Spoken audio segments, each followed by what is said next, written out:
Bonjour et bienvenue dans ce journal. Et on ouvre cette édition sur la progression des cas de diabète dans le Val d'Oise. La faute à notre mode de vie. Trop de sucre dans l'alimentation, pas assez de sport. Les professionnels de santé tirent le signal d'alarme. Une nouvelle maison du diabète a ouvert ses portes à l'hôpital Simone Veil sur le site de Montmorency. Son objectif, améliorer la prise en charge des patients diabétiques et faciliter l'accès à l'éducation thérapeutique. La seule structure de nid étant engorgée. C'est un sujet signé Brice Martinelli. Malbouffe et manque d'activité physique, deux facteurs de développement de la maladie du diabète. Avec près de 5% de diabétiques, le Val d'Oise dépasse d'1 point la moyenne nationale. Aujourd'hui, avec la recrudescence des malades, les structures d'accueil ne peuvent plus répondre à la demande. Nous avons sur ONI et sur Erani, on a actuellement des ateliers qui sont pleins jusqu'au mois d'avril. Les rendez-vous sont déjà bloqués. Je trouve ça absolument effrayant de voir cette évolution. Du coup, des antennes locales se créent, comme ici à l'hôpital de Montmorency. Médecins, diététiciens, psychologues et infirmières spécialisés se relaient afin de traiter la maladie, mais aussi prévenir avec des dépistages. Il faut aller faire un bilan pour savoir qu'on est diabétique. Donc la prévention est importante et donc quand les gens ont des conditions de risque de développer du diabète, des antécédents de diabète, ils sont diabétiques, ces lieux d'éducation thérapeutique leur permettent soit d'éviter le diabète, soit de vivre avec leur maladie et d'améliorer leur maladie. Une maladie qui toucherait près de 3 millions de personnes en France, dont 600 000 qui seraient porteurs sans le savoir. L'accès à la maison du diabète et de la nutrition de l'hôpital Simone Veil est gratuit, sur rendez-vous. Et toujours concernant les questions de santé à l'hôpital de Montmorency, il n'y a plus de cas de Gale. L'agence régionale de la santé avait déclenché une alerte dans le service gériatrie de l'hôpital de Montmorency. Une quarantaine de personnes avaient été touchées. Brice Martinelli fait le point avec la direction du centre hospitalier. Au tout début, lorsque épidémie il y a eu, on a pu avoir on a pu comptabiliser une trentaine de personnes, soit contaminées, soit suspectées d'être contaminées et traitées préventivement pour ne pas propager la maladie. Et nous sommes aujourd'hui dans une situation où il n'y a plus, à ma connaissance, même un seul cas actuellement sous traitement.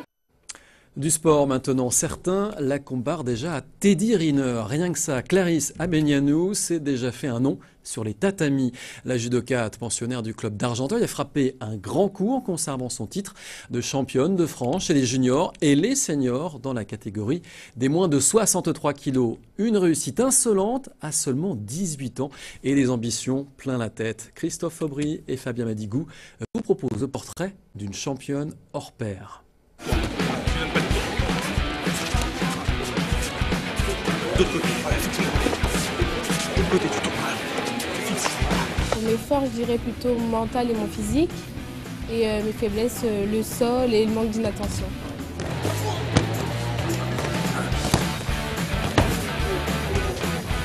Je pense qu'au fur et à mesure, je progresse et j'espère pas m'arrêter là. C'est le nouveau visage du judo féminin. À tout juste 18 ans, Clarisse Abenianou est déjà la patronne dans sa catégorie, les moins de 63 kilos. Un talent précoce qui en fait aujourd'hui la double championne de France, junior et senior. Il y a 2 semaines, elle a su conserver son titre avec, en prime, une incroyable maîtrise. Elle gagne avec la manière en gagnant tous ses combats par ippon, en battant en finale une championne du monde, double championne d'Europe. Et avec la manière, on aurait même pu croire que c'est Clarisse la plus titrée sur la finale, alors que c'était l'inverse. Jamais peur, toujours avancé, toujours à cogner et tout. Vraiment superbe finale, superbe athlète. Clarisse Abenianou est invaincue depuis 2 ans dans l'Hexagone, un parcours sans faille qui inspire ses partenaires de club. Sur le tapis, je dirais ses qualités, c'est qu'elle se pose pas de questions, elle y va. Est-ce que c'est pas un peu le Teddy Riner féminin ? Si, mieux même, parce qu'elle a percé plus jeune encore et j'espère que ça va continuer pour elle. Encore junior, l'Argenteuillaise s'impose comme le leader de sa catégorie. De bon augure pour le prochain championnat du monde qui aura lieu à Bercy en août 2011, sans oublier les Jeux Olympiques de Londres en 2012. C'est sûr qu'on y pense, puis surtout les compétitions qui se passent là, c'est la qualification pour les mondes et les Jeux, donc c'est sûr qu'on y pense tout le temps. Il faut dire qu'il y a au tournoi de Moscou, j'ai fait 5 et à Tunis 3. Je pense que si je suis bien, je pense que ça devrait y aller. Clarisse ne pense qu'à la plus haute marche du podium et elle se donne les moyens d'y arriver. Elle s'est envolée ce week-end pour les tatamis d'Abu Dhabi avant d'enchaîner une tournée de 3 semaines en Asie, prélude au tournoi international de Paris début. Sport toujours, en bref, avec l'Entente Sannois Saint-Gratien qui recevra Metz pour le 8e tour de la Coupe de France de football. Qualifié face à la Vitréenne ce week-end, 3-2, bien l'Entente Sannois Saint-Gratien aura une nouvelle fois la chance de recevoir pour ce 8e tour de la Coupe de France. En revanche, le club valdoisien tombe face à un solide adversaire, Metz, qui évolue donc en Ligue 2, 2 divisions au-dessus de l'Entente qui est en CFA, je vous le rappelle, et la rencontre se déroulera entre Metz et l'Entente le samedi 11 ou le dimanche 12 décembre. En bref, toujours mais musique, cette fois avec un concert de soutien au Furia Sound Festival. Après l'annulation, vous le savez, de la manifestation prévue à la base de loisirs de Cergy-Pontoise en juin dernier, eh bien, les organisateurs ont réussi à monter un événement à Pierre-Alais pour le 5 décembre avec de belles têtes d'affiche. Fatal Picard, No One Is Innocent, Gizmo de Trio ou encore Acme, Fredo des Ogres de Barbac, Twedge et Blockbuster. Allez, on reste en musique avec notre série consacrée cette semaine aux révélations musicales découvertes par le combo 95 et la Diam valdoise. Aujourd'hui, gros plan sur le groupe hip-hop Unshak qui n'hésite pas à s'éloigner du rap pour délivrer un cocktail particulièrement festif en live, comme ont pu le constater les équipes de VOTV. Passe dans mes lettres, je fous le casque quand les mecs saoulent. Je passe sans les esbroufs, le cahier dans les veines, tout. Vaille quand les airs poussent, fracasse quand les bières moussent. Passe brancher les touches, noir et blanche c'est nerf coude. Baguette dans les caisses, souffle placé dans les becs. Préviens le staff, faut qu'il se fasse à l'idée que c'est le putain de retour d'un Jack et qu'on n'est pas fatigué. Qu'on tient le cap, qu'il reste des salles à kiffer, des bars à vider, des phrases à dire, des parts à trimer. Un Jack, un Jack.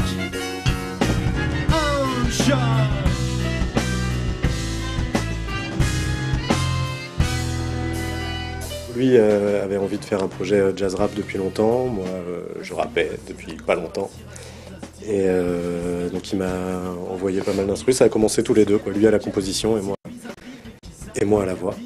Et ensuite on a appelé des potes qui bossaient beaucoup avec Yvan à l'époque et on a formé l'équipe. Dans des belles soupes, la niaque sans les Red Bull, ça strike quand les fesses bougent. Tous, les bras dans les airs, on n'est pas dans les escourdes, clap dans les snares. Ça me saoulait de voir tout le temps des rappeurs avec des DJ derrière. J'ai rien contre les DJ, c'était juste que voilà, ça balançait des instrus, effectivement de funk, que j'adorais jouer aussi. Et donc du coup, je voulais...